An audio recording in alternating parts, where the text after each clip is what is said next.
இந்த பார்வதி அவங்களுடைய சோஷியல் மீடியாவில் நீங்கள் போய் பார்த்தீங்க அப்படின்னு சொன்னால் அவங்க தன்னைத்தானே பெரியார் பேத்தி, பெரியாரின் பேத்தி, திராவிட பேத்தி, திராவிட மாடல், பெரியார் மாடல் இப்படின்னு மார்த்தட்டி கொள்ளக்கூடிய ஒரு நபர்.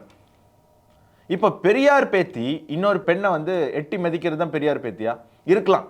பெரியார் புத்தகங்கள் படித்தா அந்த மாதிரி தான், ஈவேரா அவர்களுடைய புத்தகங்கள் படித்தா அந்த மாதிரி தான் அடுத்தவனை மதிக்கக்கூடாது அப்படிங்கிற எண்ணம் தான் வரும் போல இருக்கு.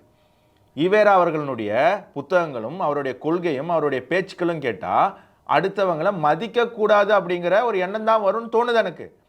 ஏன்னா துணிவலை ஏறுது, பறையர்கள் ரவிக்க போட ஆரம்பிச்சிட்டாங்க, அதனால துணிவலை ஏறுது அப்படின்னு பேசினவர். கண்டவன்லாம் வந்து படிச்சுட்டான், அதனால வேலை இல்லாமல் அன்எம்ப்ளாய்மெண்ட்டுக்கு ரீசன் என்ன? கண்டவங்களாம் படிச்சுட்டாங்க. யாரை சொல்றாங்க? தாழ்த்தப்பட்ட, ஒதுக்கப்பட்ட, பிற்படுத்தப்பட்ட, அப்புறம் பட்டியல் சமுதாய மக்களை சொல்றாரு. அப்போ அந்த இடத்துல என்ன ஆகுது? அவரு மக்களை மதிக்கல அப்படின்னு. அப்புறம் என்ன சொல்றாரு? மனைவி இறந்த போது நான் வந்து நாடு முழுக்க சங்கராச்சாரியார் மாதிரி சுற்றுப்பயணம் பண்ணணும்னு நினைச்சேன், எனக்கு இவ ஒரு இடைஞ்சலா இருந்தா, இவ சாவு எனக்கு சுதந்திரத்தை தரட்டும், இல்லை என்னுடைய விஷயங்களை. சங்கராச்சாரியாருக்கு மனைவி இல்லை, அதனால தான் அவங்க சன்னியாசி. ஊரெல்லாம் சுத்தணும் அப்படிங்கிறதுக்காக தான் அவங்க திருமணம் பண்றது இல்லை.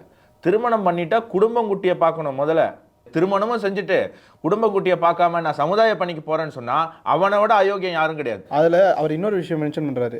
அவர் செத்தது வந்து எனக்கு ஒரு அடிமையை இழந்துட்டேன், பெண் விடுதலை பேசினவர். ஒரு அடிமை எனக்கு போயிட்டா, மனைவி இருந்தது எனக்கு ஒரு அடிமை போயிட்டான்னு தான் தோணுது. ஏன் சன்னியாசி திருமணம் பண்றது இல்லை?